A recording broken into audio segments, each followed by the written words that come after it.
If you're planning your first trip to Iceland, there are some mistakes that you could make that would ruin your entire experience. But in this video, I'm going to talk about 5 things that people get wrong that cost them time and money. Let's get into it.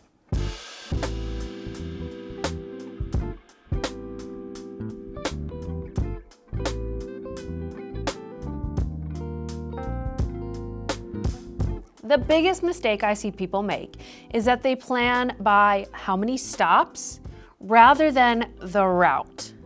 Let me explain. If you find yourself planning and asking yourself, ooh, can we fit this in? What about this? Instead of thinking about it in a way where you ask yourself, would this day flow together? Would this actually work smoothly? And it's like that small shift that can make a big impact in your overall experience, because here's the thing, the route is half the experience. Yes, don't get me wrong, all of the sightseeing stops and the hidden gems, all of that is fantastic, of course, that's why you're coming. But the entire route flow, driving in the middle, is half the fun. In fact, sometimes it's half of the pictures that you take. So carefully choosing your route and where you're going to be going matters a lot more than you think. Another common mistake that people make. Iceland may look small on a map, but don't let that fool you. It is not just about the distance and driving from point A to point B. The larger factors at play here are things like the weather, the road conditions, the daylight hours, and put that all on top of the amount of stops that you're making. So 2 hours driving does not ever really equal 2 hours. I find it so interesting because people will plan out their day meticulously, and I see this when I review itineraries. They'll plan out these days and they forgot to even think about where to stop to eat.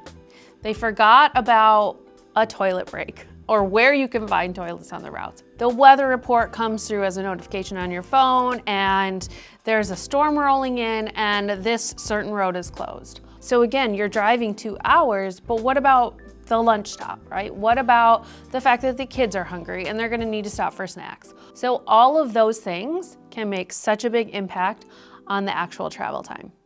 Another common mistake, and something that I hear all the time, is that I don't want to overplan. And I totally understand that. It makes all the sense in the world to me. And I think that there needs to be a happy medium. I think that there is a point of over planning, and then I think that there is a point of under planning.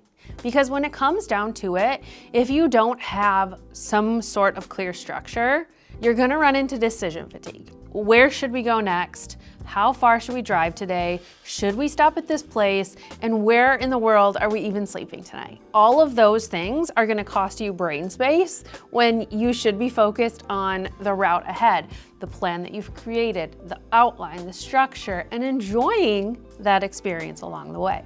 So I find that having a firm route and where you're going to sleep every night gives you the most freedom to explore. And then you're having some wiggle room to head off the beaten path, stop for a photo op, anything that catches your eye at the last minute that will enhance your experience and your trip.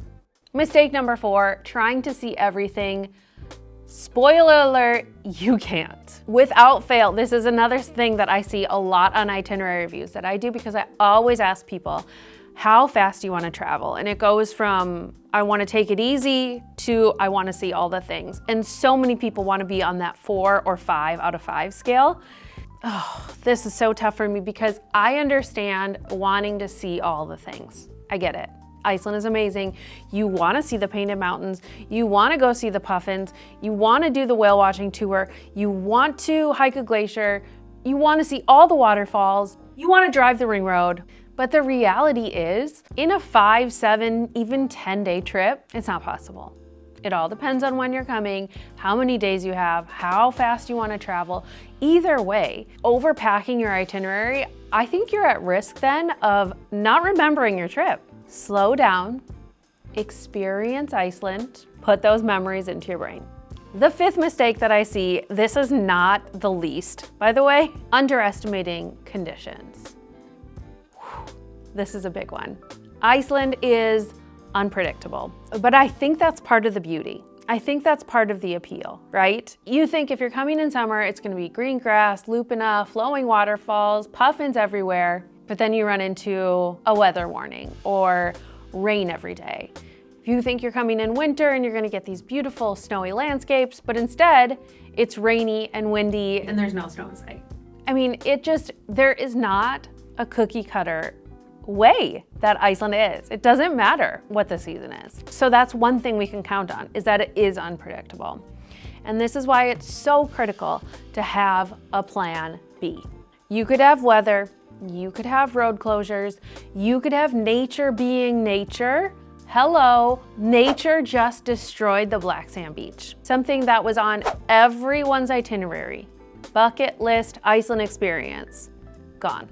Being adaptable and expecting the unexpected means that you're able to be calm on your trip and enjoy. Like, what do you think the people that were traveling to the black sand beach on that day expected to show up? And the beach was gone. It wasn't all over social media yet. They didn't know what had happened. They just arrived and the beach was not available for them to walk on like they had seen in thousands of photos before them. Now, this is an extreme case, obviously, but it really is worth noting that there are certain events that could happen, weather, road conditions close, all of those things that require you to shift gears, to adapt, to change your plans, have a plan B. And when you do, when you are adaptable, this is what's going to allow you to be calm on your trip, really experience and take it all in. So here's the deal. If you can avoid these 5 common mistakes, your trip will feel smooth, calm, amazing. And that's exactly what we're doing on this channel all season. Most people split their planning into 2 painful phases. First, they spend weeks trying to figure out what their trip should be, then they panic trying to figure out how to actually make it happen. I built the guidebook and map to solve both at the same time. The guidebook teaches you the system for thinking about your trip, so you make smart choices before you even leave your house. The map is your on-the-ground execution plan. Every stop, every detail already thought through. Together, they're the exact planning system that I've spent a decade refining. No more scattered research, no more wing it, just an actual plan that you trust. Link is in the description. I'm gonna build on this topic and we're gonna talk through everything so that you can plan your trip without the guesswork. I'll see you in the next video, but until then, happy planning.